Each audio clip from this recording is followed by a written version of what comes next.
છોટાઉદેપુરમાં diversion તૂટી ગયેલા માર્ગે કોંગ્રેસ દ્વારા બેનર સાથે વિરોધ। Story report by Imran Sindhi, Chhota Udepur.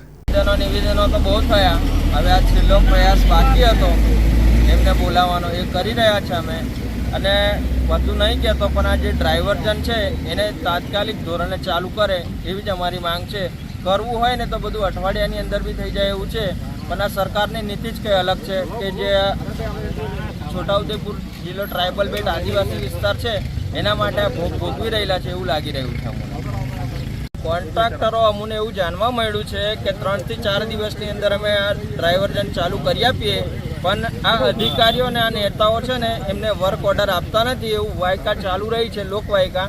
એના લીધે અમે એવી ખાસ કહેવા માંગીએ છીએ કે એનું તાત્કાલિક એનું નિવારણ આવે। છોટાઉદેપુર જિલ્લામાં આ નેશનલ હાઈવે 56 ઉપરનો ડ્રાઈવર્ઝન બીજી વખત તૂટી ગયો, જે 4.5 કરોડ રૂપિયાનો હતો એ પહેલાં પણ તૂટી ગયો। ત્યાં નાળું બેસી ગયું અને અહીંયા વિદ્યાર્થીઓ પરેશાન છે, વેપારીઓ પરેશાન છે, ખેડૂતો પરેશાન છે, દરેક આવજા કરનારા બધા જ પરેશાન છે। પણ આ પ્રકારની સ્થિતિ થઈ તો પણ અહીંના સાંસદ જસુભાઈ અને ધારાસભ્યો આજ દિન સુધી આ ડાયવર્ઝન જોવા માટે આવ્યા નથી, નાળું તૂટી ત્યાં જોવા માટે આવ્યા નથી। એટલે અમે આજે આ બોર્ડ મારીને એમને અહીંયા આવવા માટે સ્વાગત કરીએ કે અહીં ખબર અંતર પૂછવા તો આવો, તમે ચોકીદાર છો આ જિલ્લાના, આ લોકસભા વિસ્તારના, વિધાનસભા વિસ્તારના, તો ચોકીદાર અહીંયા આવે અને પોતાની ચોકીદાર તરીકેની જે ફરજ છે એ અદા કરે, એટલા માટે અમે અહીંયા આજે આ દેખાવ કર્યો છે। અને આનાથી અમે આજે ધારાસભ્ય અને સાંસદ છે એમને કહેવા માંગીએ છીએ કે લોકો ખૂબ પરેશાન છે તમારી નિષ્ક્રિયતાના કારણે। એટલે તમે આવો ત્યાં તમે કોઈ સભામાં જઈને લોકોનો જે વાંક કાઢો છો કે લોકો વિડીયો બનાવીને મૂકે છે અને અહીં તમને તકલીફ થાય છે, નળ સે જલ બાકીની બધી યોજના તમારી ફેલ ગઈ છે, તો એ અમે એમને કહેવા માંગીએ છીએ અને એટલા માટે આ કાર્યક્રમ કર્યો। જાહેર જનતાના હિતમાં આ એક જેતપુર પાવીનું ગરનાળું જ્યારે બેસી ગયું છે, સિહોદનો ભારત નદી પરનો બ્રિજ 2 થી 2.5 વર્ષ પહેલાં એના તૂટીને ટુકડા થઈ ગયા, એના પછી 2 વાર જ્યારે ડાયવર્ઝન બનાવવામાં આવ્યા 7.5 કરોડના, બંનેના રૂપિયા પાણીમાં ધોવાઈ ગયા। અને એ ડાયવર્ઝન આપ્યા પછી એ ડાયવર્ઝન તૂટી ગયું, અને જેના બદલામાં જે ડાયવર્ઝન 30 કિલોમીટરનો ફેરાવ આપ્યો છે ત્યાં 1 ફૂટના ખાડાઓ પડી ગયા છે।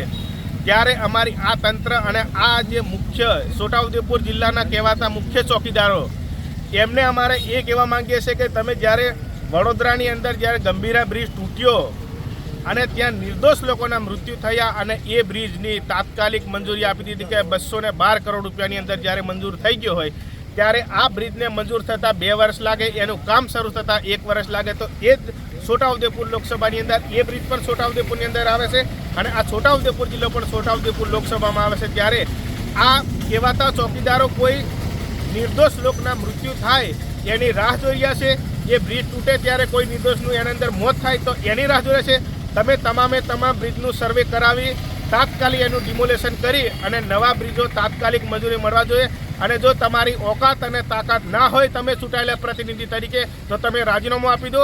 જે બોલી શકે, લડી શકે અને સમાજ માટે કામ કરી શકે એવાને તમારે મોકો આપવો જોઈએ અને તમારે તાત્કાલિક આના રાજીનામા આપવા જોઈએ। અને અમારી માંગ આજે રોડની અંદર જે ખાડા પડ્યા છે, ડાયવર્ઝનની અંદર જે ખાડા પડ્યા છે, જ્યારે આ સિહોદ બ્રિજ બનાવવા માટે જે કોન્ટ્રાક્ટર આવ્યા છે એવું કહે છે કે હું આ 15 દિવસની અંદર ડાયવર્ઝન બનાવી દઉં, ત્યારે આ જે કોન્ટ્રાક્ટરને અહીંના કહેવાતા નેતાઓ કેમ દબાઈ રાખ્યો છે, એમની ટકાવારી લેવા માટે દબાઈ રાખ્યો છે કેમ નહીં?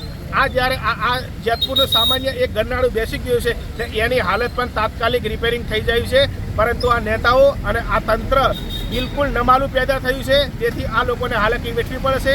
ત્યારે આ કામો તાત્કાલિક પૂરા થાય, તાત્કાલિક શરૂ કરે, તાત્કાલિક એનું સર્વે કરે અને આ જે લોકોની સમસ્યા છે એ દૂર થાય એવી અમારી લાગણી અને માંગણી છે। છોટાઉદેપુર જિલ્લો ચાલુ વર્ષે કોઈ જગ્યાએ કોઈ યુદ્ધ કરવા આવવાનો એ રીતે બધી જગ્યાએથી સંપર્ક વિહોણો થઈ ગયો છે।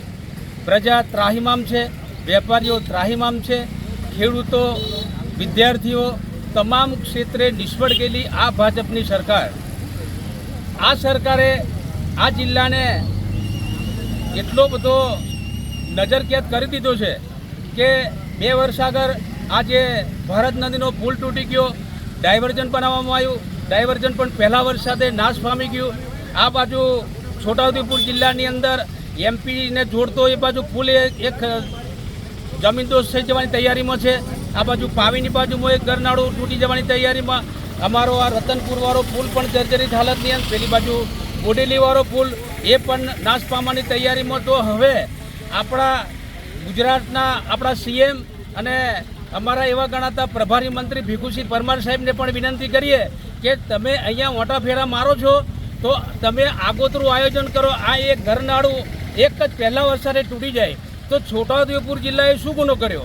ભારત પાકિસ્તાનનું યુદ્ધ થવાનું હોય તો બધો નાળો કે બધું રસ્તા બંધ કરતી, એવી રીતે અમારો આ જે છોટાઉદેપુર જિલ્લો આટલા બધા લોકોએ ખૂબે મત આપ્યા છે, તો આટલો બધો અન્યાય આ પ્રજાને કેમ આટલું બધું સહન કરવાની આ કેમ તમે આટલા બધા હેરાન સરકારમાંથી કરો છો?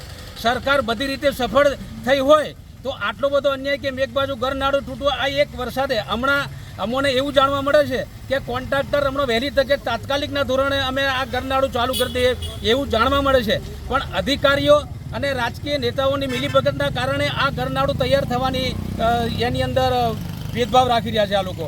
એટલે અમારે આ તકે બીજું કંઈ કહેવું નહીં. વહેલી તકે ગરનાળું, અમારો છોટાઉદેપુર જિલ્લો વડોદરાને જોડતો જિલ્લો છે. એ જિલ્લાનો સંપર્ક ફોર વ્હીલ વાહન, બસ, લક્ઝરી બસો, અહીંયાથી અમારે બરોડા જવું હોય તો જેતપુર પાવી આવીને બરોડાનો કોઈ રસ્તો. આ તો અમારા કોંગ્રેસ સરકારની અંદર અમારે આ માનનીય રેલવે રાજ્યપ્રધાન નારાયણભાઈ રાઠવા હતા તે વખતે યુપીએ સરકારની અંદર રેલ બનેલી, એનાથી આજે અમારે એક મુખ્ય આધાર છે છોટાઉદેપુરને વડોદરા જિલ્લાને જોડતો. એટલે આ તકે અમારે એક વિશેષ એક જ વસ્તુ કહેવી છે કે અમારો સંપર્ક વડોદરા જિલ્લામાં ચાલુ થાય, ગરનાળું વહેલી તકે ચાલુ થાય, ભાગેલા તૂટેલા ગરનાળા વહેલી તકે રિપેરિંગ કરી અને પ્રજાને ન્યાય મળે એવું કામ સરકાર કરે એવી વિનંતી છે.